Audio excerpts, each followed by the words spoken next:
Hello, everybody. Welcome back to Be Relieved, where natural remedies and health science meet.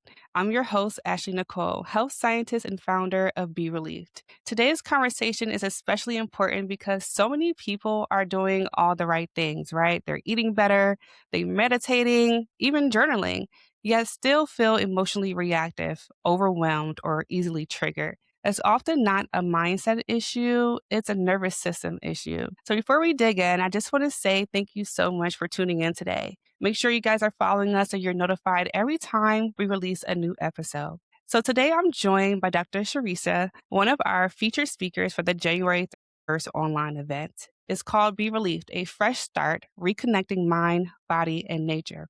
Her talk is titled Unshakable Presence, the Nervous System Path to Emotional Freedom. And it explores how safety, regulation, and awareness in the body, not force or suppression, creates lasting calm.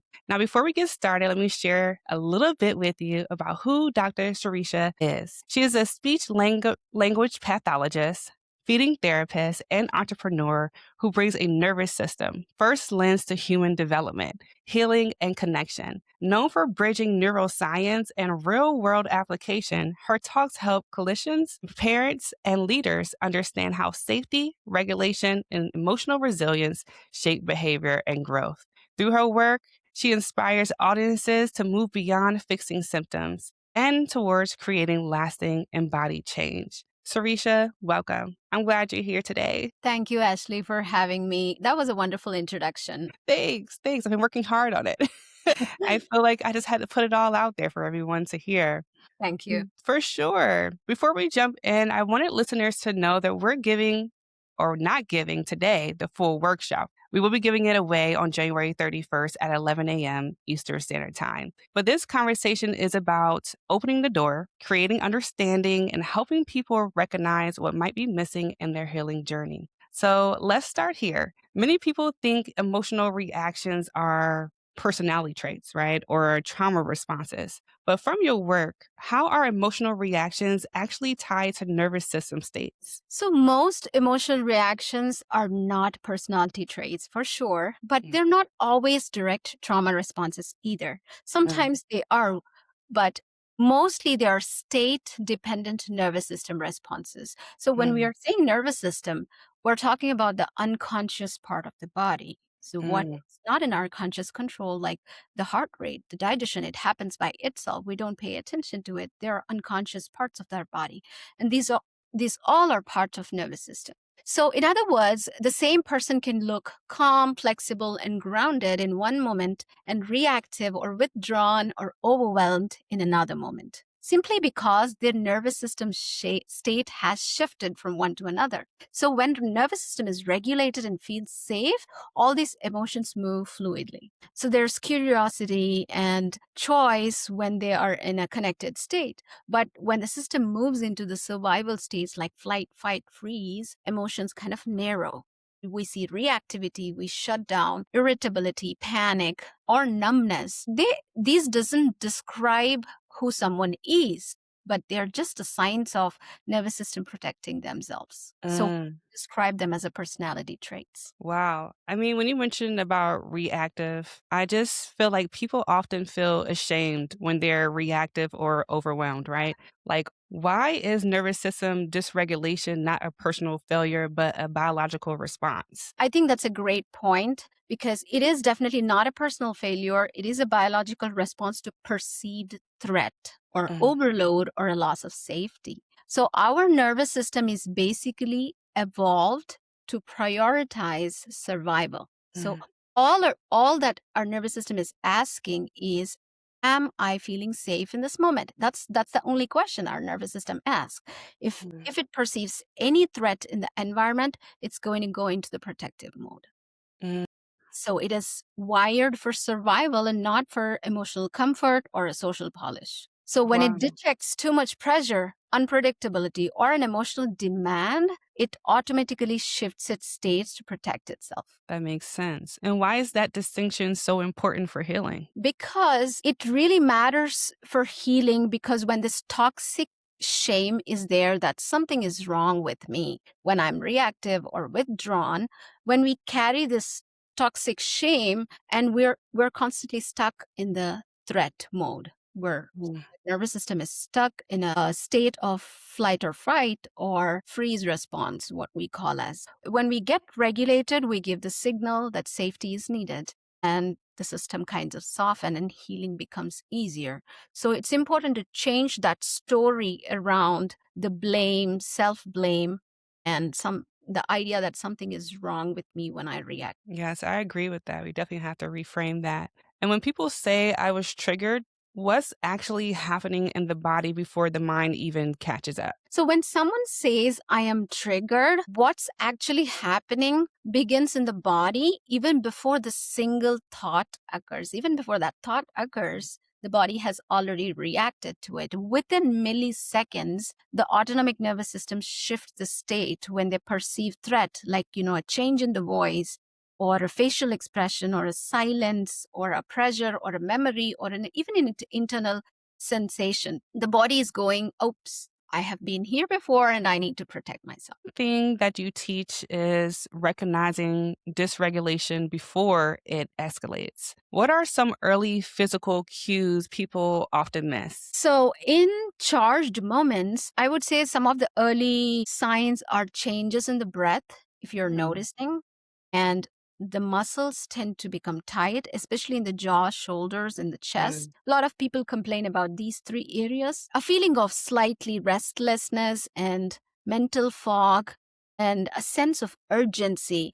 And if a person is dysregulated for a long time, for weeks together, it can impact your digestion as well. Like it can slow down your digestion. You have hard time digesting your food, so stomach getting upset. All these things you can end up seeing. I definitely feel like I have experience with those things, Mm. especially when I'm charged. I love how you mentioned charged because that's exactly how it actually feels. When I do feel it in those areas first, my breathing is always the first signal of, okay, I know I'm noticing this. So I have to kind of pace myself or release. So release it in a healthier way so I can move forward and having a conversation if that's what's charged at the moment. There's a lot of focus on mindset and positive thinking. Why doesn't the nervous system respond to logic alone? So as I mentioned before, nervous system is wired for protection and not for reasoning. But Mm, I'm not completely against the mindset work, but regulation should come before the mindset work. If the mm, body is extremely dysregulated and not in a socially connected state,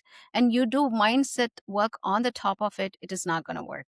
But if your mm. body is really regulated and mindset, if you do the mindset work, it is going to amplify you as a person. Wow. So when you talk about unshakable presence, what does that feel like in the body, not as a concept, but as an experience? Yes, unshakable. When I say unshakable presence, it's definitely not a concept. When I'm talking in terms of nervous system lens, it is a physical presence of very steadiness in the body. It feels like more like a breath moving more freely, muscles softening, and sense of groundedness rather than tension, and a sense of less urgency. More space between stimulus and response. We can still feel the emotions.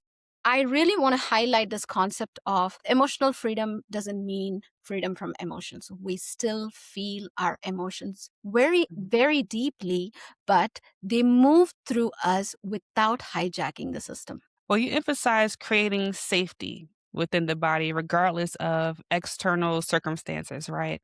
So, why is that so critical, especially in today's world? Definitely in today's world, especially being so fast paced, Yeah, unpredictable, and very, very stimulating, if for our sure. sense of safety depends entirely on the external circumstances being calm or controlled, I think our nervous system truly never gets rest in the present day world. So when safety is generated internally, these are the tools that I'm going to talk about on the Jan 31st. So if we use the tools and generate that internal system of safety, the body can shift out of constant survival mode into a natural healing and repair states. This will work on our immune systems, hormonal systems, create health from within, reduce inflammation, and improve symptoms often seen in chronic and autoimmune conditions as well. Now, I want to ask you this question, but you already talked about it. I just wanted to highlight it a little bit more with this question. So, without giving too much away, What does it mean to regulate the nervous system in real time during a charged moment?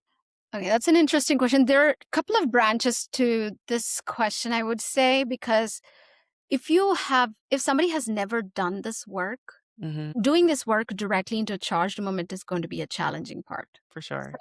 So, without giving too much away, one thing that everybody can do, very simple tool, is keep away all the distractions and do nothing and sit with your body for at least 10 minutes every day. And in that 10 minutes, pay attention to your muscles, internal sensations of your body, and keep relaxing into it. That 10 minutes, just the 10 minutes. But if you do this every day, you will start entering into your nervous system. You start to get a feel of how nervous system feels like within your body. And then that's when you can work on your charged moments. Wow, I know that that feels so empowering. I remember the first time that I sat in a room, a dark room, and I kind of went all out, right? I stayed 3 years in Thailand and I visited this place Uh, called Teo Garden. It was in Chiang Mai and it's by Montauk Chia. He's from China, but he built this garden and he has a program called the Dark Room. And the whole agenda is to sit in the dark room for days, periods of time. And you're also fasting during Wow. this period of time. So it goes from 7 days to 10 days to 30 days. Some people can extend it longer depending on whatever you're trying to achieve during this healing journey. And the first time I sat in the room by myself in a dark room was for 24 hours. And I remember it like it was yesterday because I realized like how uncomfortable I was with Yes. sitting. It gets if somebody has not paid attention to their body, it gets really uncomfortable because all the unprocessed stuff starts coming out. Yes, like, even thinking about it kinda brings me to tears because I felt so uncomfortable. I had so many negative thoughts that I never knew that I even had until sitting in that dark room. It really was a turning point in my own physical journey, mental journey, even spiritual journey. Yeah, sure. Yeah, so I think that's very empowering, especially for people who feel hijacked by their reactions. And at that time, I definitely was hijacked by my reactions. So, who benefits more or most from this work? Is it just for people dealing with trauma, or is this something everyone needs? Think it's something everybody needs. It creates health from within. Even if you're navigating trauma or burnout or even the leadership pressure for entrepreneurs, for parents, or any everyday stress situations, learning how to work with your nervous system helps create more ease, resilience, and emotional freedom. It's for everybody. It's a life skill. Yes, I agree. A lifestyle and a life skill for sure. For someone listening right now who feels reactive, exhausted, or emotionally stuck, what do you hope they walk away with after your full presentation at the January 31st Be Relieved event? So, most importantly, I want them to leave feeling empowered. And I'm going to make this a little bit experiential rather than just theoretical. I'm going to give some takeaway tools that they can practice at home and let them have an experience of what entering your nervous system feels like. That is amazing. I'm actually excited myself to learn more from you and also to experience that. I just want listeners to know that Sirisha's full presentation at Be Relieved, A Fresh Start, Reconnecting Mind, Body, and Nature goes much deeper into these tools with guided practices and applied understanding. So I'm excited for this and I hope that you're excited as well. And for those who want more personalized time, the VIP ticket includes extended access. You get additional resources and deep integration beyond the live session. So, Sarisha, thank you for this grounding and insightful conversation. I just feel like I learned a little bit extra. I've been trying to take notes without looking down in my book. I feel like it was a great, grounding, insightful, and reflective conversation, especially for me. Thank you, And Ashley, for having me. yeah, And I'm totally looking forward for the presentation on Jan 31st. for sure. And for those listening, emotional freedom doesn't come from controlling yourself harder. It comes from understanding and supporting your nervous system. So you can join us January 31st at 11 a.m. Eastern Standard Time for the online event. It's titled Be Relieved, A Fresh Start Reconnecting Mind, Body, and Nature. And if you want deeper access and additional resources with our speakers, including Sharisha, be sure to grab a VIP ticket. And you can sign up at the description below and put the link down there. And until next time, just remember that calm is not something you earned, it's something your body remembers. Okay? So be relieved. Till next time.